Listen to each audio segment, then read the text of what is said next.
প্রাণ রক্ষার জন্য পালাতে মাত্র 5 মিনিট সময় পেয়েছিল তারা।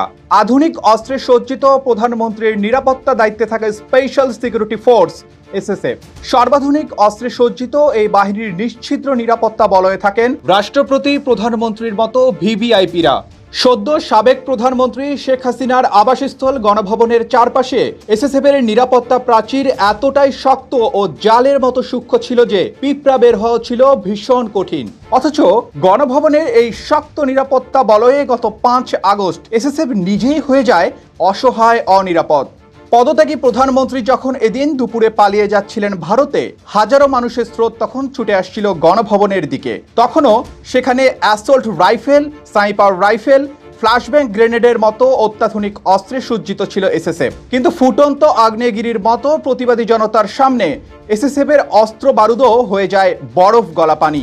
গণভবনে থাকা দুর্ধর্ষ এই বাহিনীর 6 জন সদস্যই হয়ে যান আতঙ্কিত। প্রাণ রক্ষায় পালিয়ে যাওয়া ছাড়া আর কোনো উপায় ছিল না।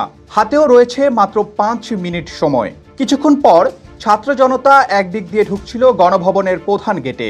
এসএসএফ সদস্যরা তখন অন্য গেট দিয়ে অস্ত্র হাতে যাচ্ছিলেন পাশের জাতীয় সংসদ ভবনের দিক।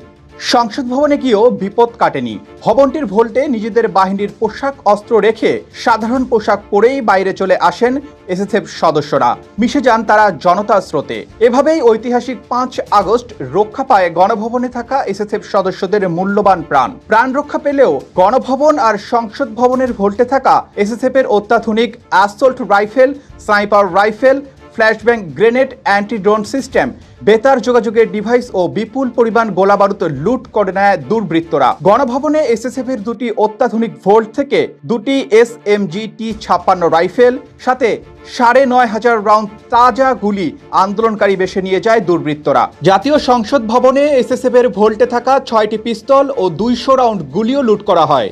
এসব অস্ত্রের মূল্য 5 কোটি টাকারও বেশি। ক্ষয়ক্ষতি নিরূপণে এসএসএফ 3টি তদন্ত কমিটি গঠন করেছে। এসব কমিটি পরিদর্শন করেছে গণভবন ও সংসদ ভবন, যাচাই করেছে লুট হওয়া অস্ত্র সরঞ্জামের তালিকা। এসএসএফ এর এসব অস্ত্র উদ্ধার না হলে নাশকতার বড় ঝুঁকি রয়েই যাবে। সেজন্য 3টি সুপারিশ করা হয়েছে।